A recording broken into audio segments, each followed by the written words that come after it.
All right, folks, today's topic is Hardy-Weinberg equilibrium. What is that? This is a theoretical model, don't be scared, for predicting the allele and genotype frequencies, and also you can derive the phenotype frequencies in a non-evolving population. Non-evolving, very key here. The main idea for this principle is that if a population is not evolving, then the relative frequencies of those alleles are also not going to change.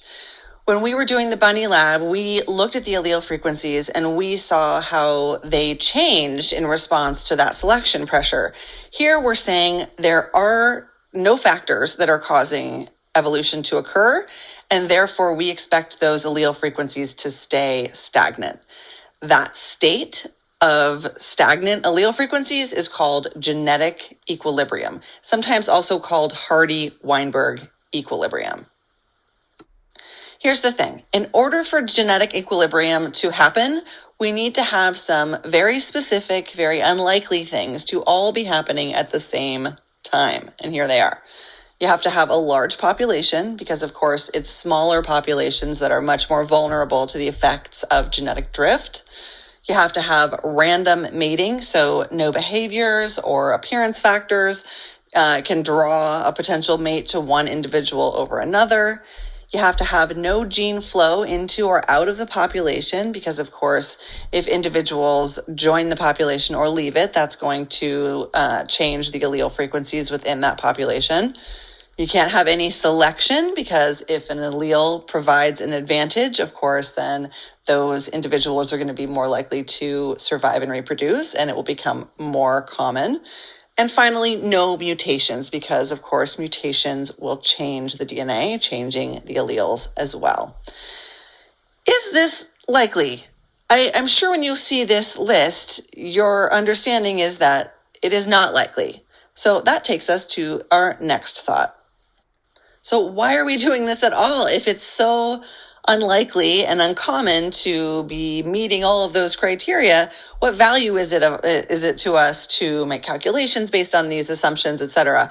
The idea is that this idealized situation provides for us a baseline or like a null hypothesis against which we can compare our observed data in a particular population. So we can say, okay, if our population were not evolving, we would assume this, this, and this. So I'm going to show you some calculations we can do with Hardy-Weinberg equilibrium. We would expect these values for those calculations. And if what we're getting for our observed values is different, then we know that evolution is happening. And then we can also drill down a bit deeper and really help ourselves to understand what's really going on in the population. So that's why we use this. You can literally use Hardy-Weinberg equilibrium as your, quote, expected in a chi-square analysis. So for that same role, we have expected and observed. It's like our expected, like our null hypothesis. All right, so I alluded to some calculations you can do when you assume Hardy-Weinberg equilibrium. Let's look at those now. This is the main way that you will apply your knowledge of Hardy-Weinberg on the AP exam. So this is really what I want you to pay the most attention to. Remember that all equations are given to you. They will be printed for you on the official exam and, of course, on unit test, etc. There are two equations. Let's look at each of them. The first one is used for the allele frequencies. It's a relationship that describes the allele frequencies between the dominant and recessive allele. P stands for the dominant allele's frequency, and Q stands for the recessive allele's frequency. The way to remember this is the one that I printed here. Dogs pee on things to assert their dominance. So you're welcome for that visual. And this second equation describes the relationships of the genotypes. So you're going to use this to figure out genotypes given some other information. And of course, you can also figure out phenotypes given this information. Because, for example, you know that homozygous dominant and heterozygous, given complete dominance, will look the same. All right, so look at this one.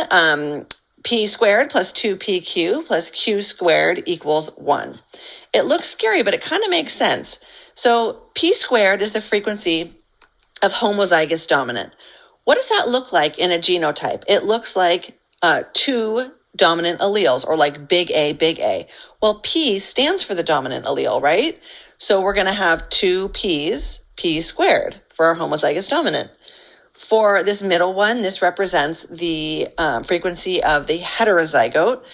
And we know that heterozygotes have 1 of each allele, right? 1 dominant, 1 recessive, 1 P, 1 Q. And then finally, Q squared, of course, same pattern. It represents the frequency of the homozygous recessive genotype. And of course, that genotype has 2 recessive alleles. Q stands for the recessive alleles frequency. So Q times Q, or Q squared, is that one. And that also equals 1. Here's some tips before we get into some example problems. First, you're going to figure out what the question's asking you for, because there are lots of questions that kind of sound similar, but they have a different goal for you. So are you looking for an allele frequency? Are you looking for the frequency of a genotype? Or do they want you to figure out genotypes and use that to tell what percentage are going to be, gray or whatever in a phenotype? You want to write down both equations. You will probably use both. Like often, if you can, you want to solve that first one and then use the P and Q to pop those into the second one to solve that. You're going to write down your given information. I'll show you what I mean by that. And then just remember, like, you will sometimes need to be going from a percentage to a frequency or vice versa. And you did this. I mean, despite the many flaws of the bunny lab, one thing that I like about it is it forced you to get comfortable with the idea of allele frequency, and then you had to convert that to the percentage, right? And all you have to do is multiply it by 100 and add a percentage sign. It's very easy. And like I was saying at the beginning, if you are able to try to solve P and Q, because if you have P alone and Q alone, you can just pop those into that second one, and that's just going to make your life very easy. Okay, we're going to do some practice. Here are the equations. You want to have these all ready at hand every single time. And here's our question.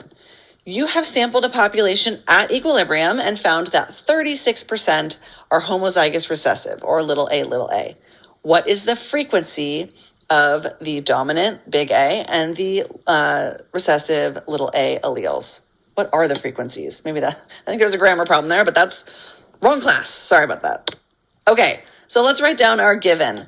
Our given was Q squared. Now, you might be asking yourself, like, they did not give me Q squared. What are you talking about?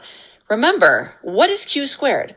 Q squared is the frequency of the homozygous recessive, right? That's what it represents. So this is where you being given the equation isn't enough. If you don't understand what those stand for, they're not going to tell you, right? Okay, so by them saying that 36% are homozygous recessive, they're telling us the Q squared, okay? We're going to represent the Q squared as a frequency. So we have to also take that 36% and just turn it into a decimal. So that's how I got here. As we practice more of these, that kind of process is going to get more comfortable, but you're going to have to do a little decoding probably to figure out what you're given and then what they're asking for.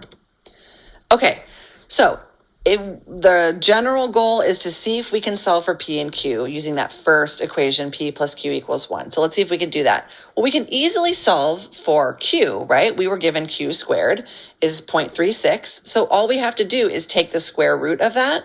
Make sure that you are comfortable doing that on probably a variety of calculators.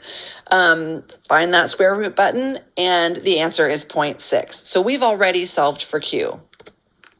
We know that P plus Q equals 1. So we can just put that Q into that equation, P plus 0.6 equals 1, and just rearrange that equation, 1 minus 0.6 equals 0.4, and that's our P. And you can always check these by popping them in. 0.6 plus 0.4 is 1, so we know we did that right. We already solved for P and Q. Now, here's where you want to circle back on the question and be like, wait, what was it asking for? In this case, it was asking for those frequencies. We don't have to even go to the second equation. So we already did the allele frequency of the dominant, A, big A, or P, is 0.4 or 40%. Again, you need to be comfortable going back and forth between those. And the allele frequency of little a is 0.6 or 60%. All right, let's do another one. Okay, got our equations at hand. Here's our question. 10% of a population of mice are albino. The allele for albinism is recessive to the allele for tan coloring. What is the frequency of homozygous dominant and heterozygous individuals in the population? Now, this does not explicitly say genetic equilibrium. It should, but we're going to assume equilibrium. Okay, so let's figure out our given. Again, given is Q squared. What? Remember, if albinism is recessive, then the only way to be recessive is to be albino is to be little a, which is Q squared. Q squared is the homozygous recessive, right? So that's how I got to Q squared equals 0.10. It says in this first sentence, 10% of a population of mice are albino. You have to do quite a bit of decoding to get from that to Q squared equals 0.10. So this is something to really practice if that felt really confusing. 10% going to 0.10, and albino, you kind of have to do two steps. Albino has got to be homozygous recessive. Homozygous recessive is represented by Q squared. All right, once again, from there, we can just solve for Q. We're going to take square root of 0.10, that's 0.32. And then just like before, we can use that in our first equation to solve for P. We get 0.68. This is asking us, though, for the frequency of homozygous dominant and heterozygous individuals. Well, for this, we need to know that homozygous dominant is represented by P squared. So we're just going to go 0.68 squared or 0.46, which represented as a percentage is 46%. That's our homozygous dominant. And for our heterozygous, we need to remember that that's represented by 2PQ. So we go 2 times the 0.68 times 0.32. That's our P and Q. That comes out to 0.44 or 44%. And our final practice, once again, we have to have our equations. A recessive genetic disorder occurs in 7% of a population of birds. Assuming this population is at equilibrium, what percentage of the bird population are carriers? Okay, so a little decoding to do. Once again, weird. Now, your given is not always Q squared, by the way. I just wanted to kind of show you all the permutations of given information, the way it could be presented to you, where you still have the same actual given in terms of the equations. Okay, so our given here is Q squared is 0.07. We said that this is a recessive genetic disorder. So sort of just like the albinism, the only way to show a recessive phenotype, of course, like a genetic disorder, a recessive genetic disorder, is to be homozygous recessive.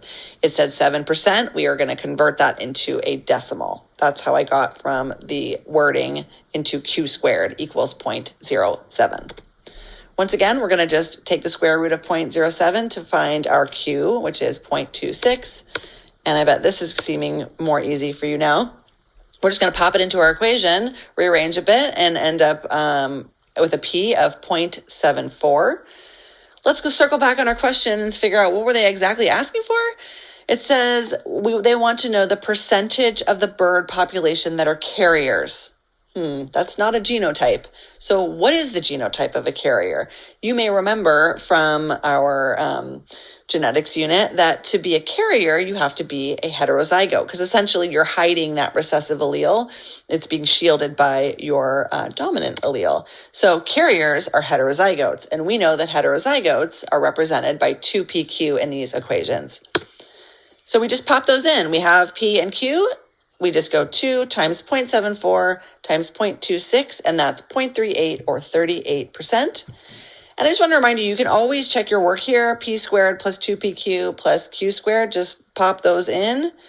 And when you do that, you can just, pause to kind of see where I put all those figures in. It does come out to 1, so I know I did it right.